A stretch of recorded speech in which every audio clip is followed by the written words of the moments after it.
Yeno so memo akwa abado Adom TV bedroom health tips so 5 minutes yen che na yedi nkomo ahwe se de apomuden ho nsam tie free joda e de kosi efia de bia wo bedroom nti mesoro ne de kan a wo hwe bia sa na tie enura na ye hye ye nkomodie yase eye dyspepsia ho Dr. Makudie chechire ye mu a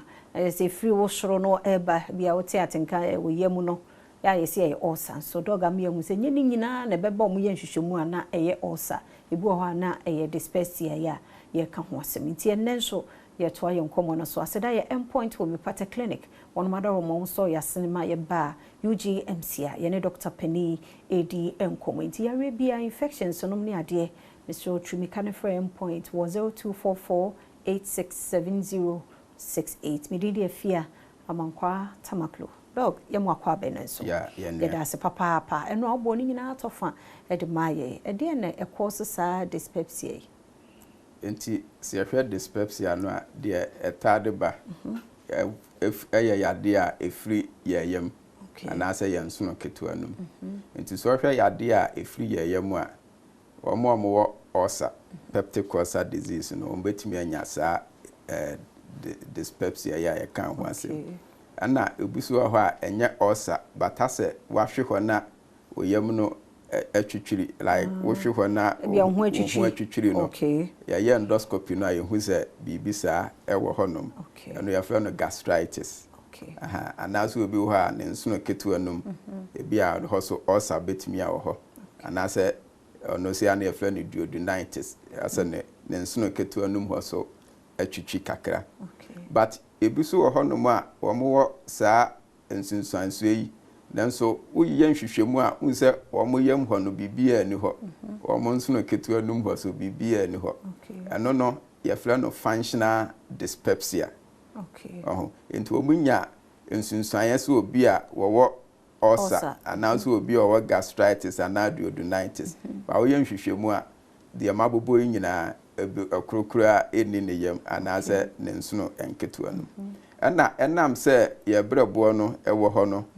ana ye gallbladder no anse gallbladder no de ana bonwuno bonwumo egumu no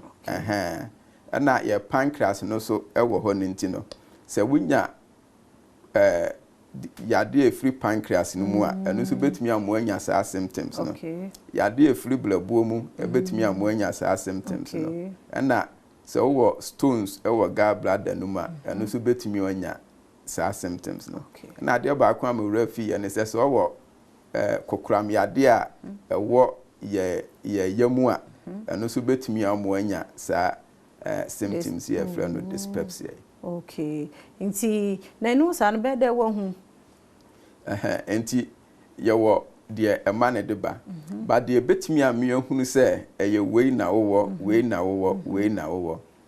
de di kan eye endoscopy endoscopy no ye de tube hwehwe wo yam hwehwe wo nsuno nom ya na bebre se ya but se de enya ya ye ba mu adura obeda obeti wani 5 minutes ni awie no nko a na ebetimi amehu se wo ulcer ana wo gastritis ana wo duodenitis se ye na se ye nhunu bibia na afi ya ye imaging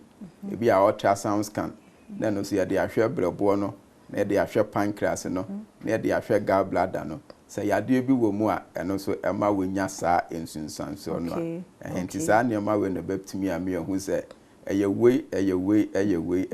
ena ema wonya symptoms na these are symptoms and say su bi mame me hu how I tell dey ba yefun yare bia ena be mama adwan akoso se bia menya dyspepsia bi on say yade